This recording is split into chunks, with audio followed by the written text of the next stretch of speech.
Hi everyone, Mark here with Game Maker's playlist for June 2017. This is a collection of smaller and independently made games that you might enjoy. Starting with this one, which is called Monolith, and it's the latest attempt to snap the roguelike formula onto another genre. This time it's the turn of the twin-stick shooter. So you're blasting away at baddies while being trapped in a randomly cobbled together collection of boxy little rooms, and if you die, it's back to level 1.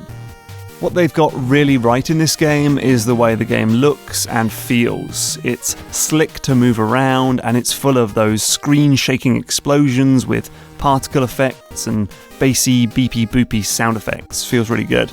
The music is a bit weird though. The first stage sounds less like a neon-dipped hyper shmup and more like Stardew Valley or Cave Story, but the developers told me on Twitter that it was supposed to sound like you're off on an adventure before the more high-tempo soundtrack you hear on later floors. The game didn't really hold my attention for too long, sadly. I think I'm just a bit tired of the whole roguelike thing. I get that it's a good way for small developers to crank out essentially an endless supply of levels, and of course I get the design philosophy behind it, but I can't say that I don't miss some good old-fashioned, handcrafted level design. Anyway, if pixel art isn't your thing, but you still want a gutsy twin-stick shmup, then you might enjoy Nex Machina. This game is sticking more to the genre's arcade roots instead of going all roguelike. And instead of dusty old pixels, it's got tiny boxes flying around everywhere like someone chucked a grenade into Minecraft. The game's made by Housemarque. Is that how you pronounce that? Housemarque? Housemarque? I don't know. The game's made by Housemarque of Super Stardust and Resogun fame, and there's a bit of both of those games in there. You're collecting little humans like Resogun, which is a game I didn't play very much, and you've got the simple shooting and clever power-up collection system of Stardust, which is a game I played a lot back on PS3. And one other ingredient is Eugene Jarvis, who is an arcade design pioneer who made stuff like Robotron and Defender way back when. Though his exact contributions to the game are not super obvious. He's listed as a design consultant or something. Again, I have to admit that this game didn't really grab me for too long. Going after high scores doesn't really tickle my pickle the way it used to, but if you're into this sort of thing, you'll surely have a blast. It looks good, it feels good, it's fast, it's frenetic, and there's just a crazy amount of stuff happening on the screen. Okay, this game is much more my style. It's called Blink, it's pretty cool, and it's a linear, handcrafted puzzle platformer. That's more my speed. I guess you could describe it as a bit amateurish, but I won't hold that against it, especially because it's doing something quite smart. So it's a platformer, and you've got this power where you can hold the right trigger to enter a parallel world where everything goes away except for pools of light, which are now sturdy platforms.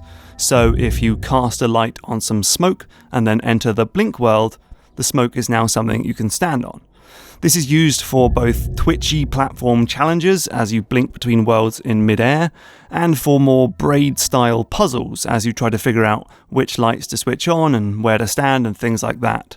Even quite early on in the game, I was pleased with the cleverness of some of the situations on hand. Blink is not a stone-cold classic. It has some weird ideas that aren't quite as good as the main stuff, and it feels like they cared more about the backstory elements than just making some damn fine levels, but I have enjoyed what I've played so far. And finally for this month, it's Stories Untold. I've been meaning to play this one for a while.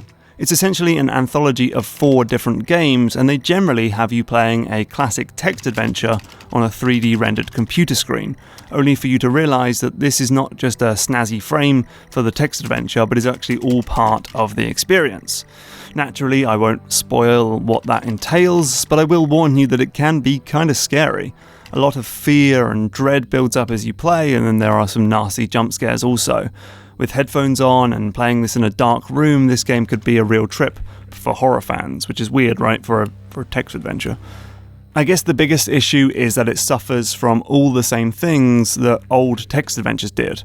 It doesn't always understand you, it gives you poor feedback, and you have to wait forever for every line of text to appear. It's so slow.